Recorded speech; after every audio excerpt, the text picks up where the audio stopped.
Samantala, balikan natin si Overseas Workers Welfare Administration Administrator Attorney Patricia Yvonne Kaunan hinggil pa din sa nakahandang tulong para sa mga OFWs at kanilang pamilya na naapektuhan ng malakas na lindol at mga programang pangkulusugan.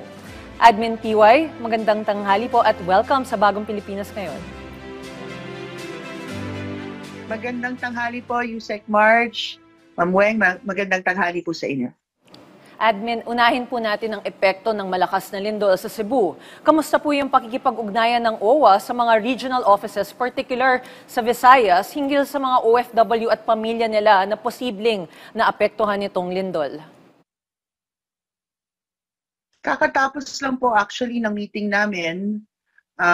Buong umaga po kami nag-usap at para po, of course, yung direktiba ng ating mahal na Pangulo na agad-agad bigyan ng serbisyo ang ating mga mamamayan, especially po doon po sa affected area. Yung ating pong OWA Region 7, together of course with DMW Region 7, ay patungo na po sila doon. They're coordinating with the local government units and other government agencies, other departments. Kami po sa OWA, mapabagyo or lindol, meron po agad kaming rapid response team po na pumupunta sa mga affected OFW families. Dala po namin, of course, yung aming soup kitchen, pagkain na mainit, tubig na maiinom, of course, charging station, call station, libreng tawag sa mga pamilya at libreng wifi para sa mga pamilya ng OFWs. Yan po agad-agad ang responde ng OWA. At syempre, pina-follow up namin yan with our, of course, financial assistance at ang ating relief good distribution po, Yusek March. So, Admin, bukod po sa mga nabanggit ninyo, paano naman po yung coordination ninyo doon sa mga pamilya na nandun sa Cebu at itong mga kamag-anak nila na nasa ibang bansa? Paano po yung pag-update natin sa kanila? Tuloy-tuloy po kasi ang aming, sa OWA po kasi meron kaming mga organisasyon ng mga pamilya ng OFWs, ang tawag po namin sa kanila, OFW Family Circles or OFCs. Okay, so kanina pong umaga, nakarating na po sa akin yung initial report sa awa ng Diyos. Wala pa po kaming naringgan na may naapektuhan or may nasaktan na ating mga OFW families. Although sabi ko nga, sa dami po ng apektado nating mga kababayan, mas maganda na yung team mismo pumunta na sa mga affected na lugar at tingnan, especially po doon sa mga ospital, base po rin sa mga balitang nakarating sa amin, marami po tayong mga kababayan na nandun. So, we are checking and we are continuously coordinating with them para po malaman natin kung paano po natin sila matutulungan. Okay. Admin, para dun sa mga hindi nakakaalam pa, no, saan po maaaring makipag-ugnayan ang mga OFW o kanilang pamilya sakaling kailangan nila ng tulong mula sa OWA? And I'm not discounting po yung mga baka wala po dun sa GC po ninyo, sa OFCs. Simple lang po, Yusek March, tawag lang po sa 1348. O kaya naman po, +63-21348. Yan po ang hotline ng OWA. Pwede rin po silang magmensahe sa amin sa Facebook accounts po namin, yung aming OWA official Facebook account.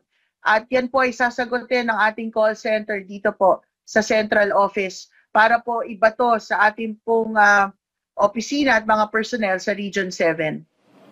Sa ibang usapin po, Admin PUI, itong bagong programa para sa kalusugan ng mga kababayan nating OFW at kanilang pamilya, ano po yung pangunahing layunin ng OWA sa paglulunsad ng Mobile Diagnostic Clinic at ng Alagang OWA Butika? Ano po yung detalye nito?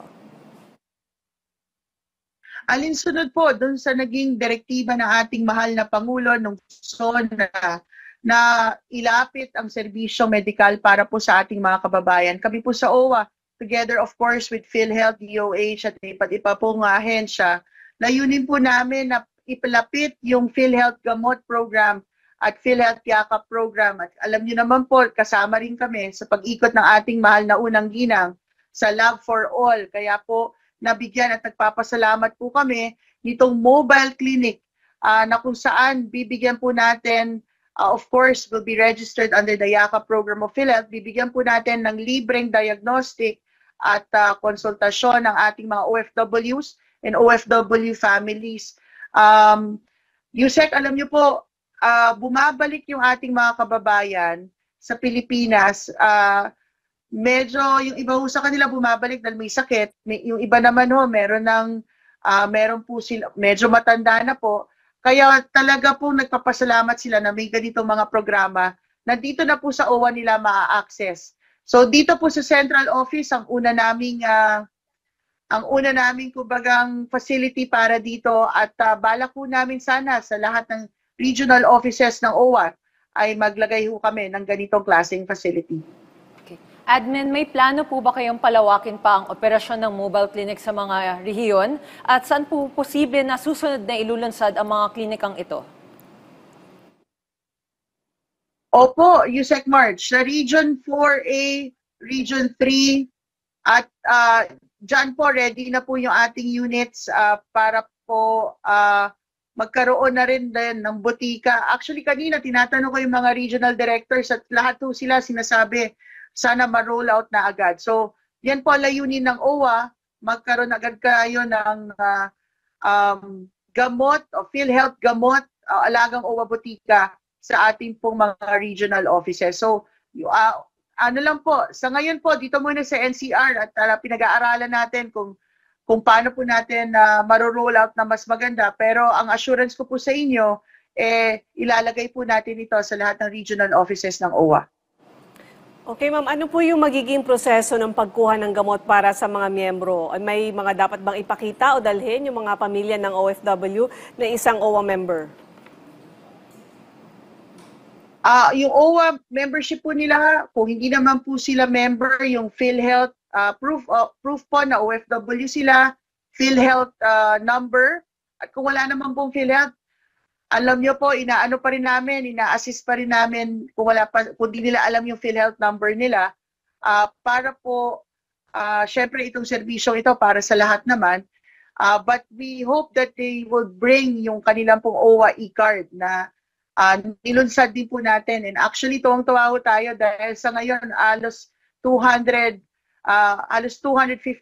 na po na OFWs ang meron na po nitong e-card natin or OFW ID po natin.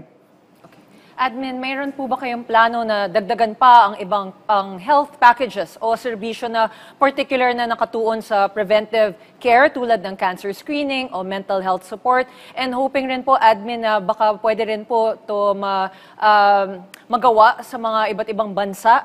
Kasi may one time na may mga nakausap kaming OFWs, tapos tinatanong namin sa kanila, paano ba nila inaalagaan yung kalusugan nila? And we found out na a lot of them, they refuse to go to hospitals because mainly of communication issues, kasi minsan hindi nila masabi sa doktor dahil iba nga yung lingwahe nila. So may plans po ba kayo na umabot din sa mga ibang bansa itong programa po natin?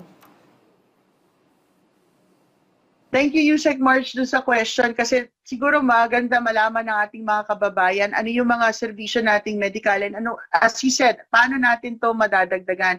Sa ngayon po ang OWA, together with of course our mother department, the Department of Migrant Workers, alam niyo ho yung ating mga medical expenses ng ating mga kababayan abroad.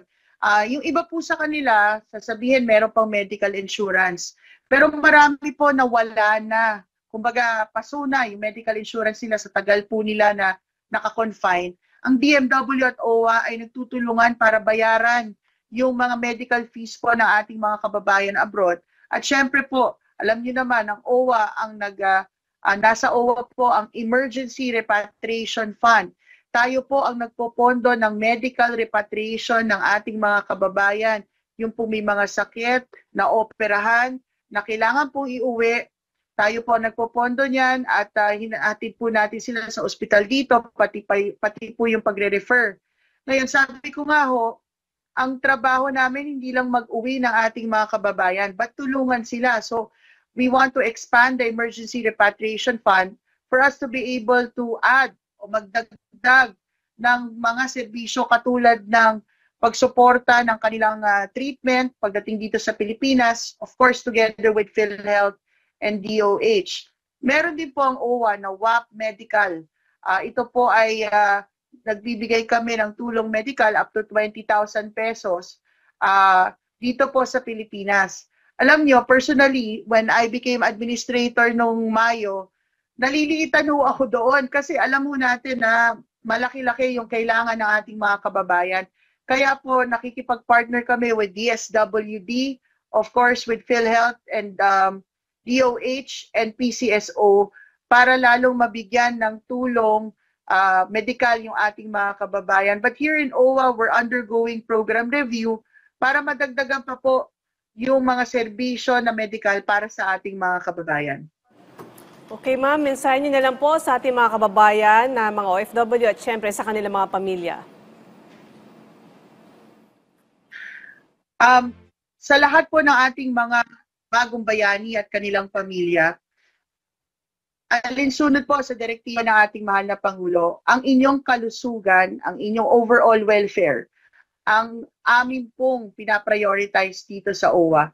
Kasama po namin ang iba't ibang ahensya ng gobyerno dahil alam po natin na marami po sa inyo, sabi ko nga, halos kalahati ng natatanggap naming concerns or complaints sa ating mga kababayan health-related. Kaya uhaw na uhaw sila sa ganitong klaseng serbisyo.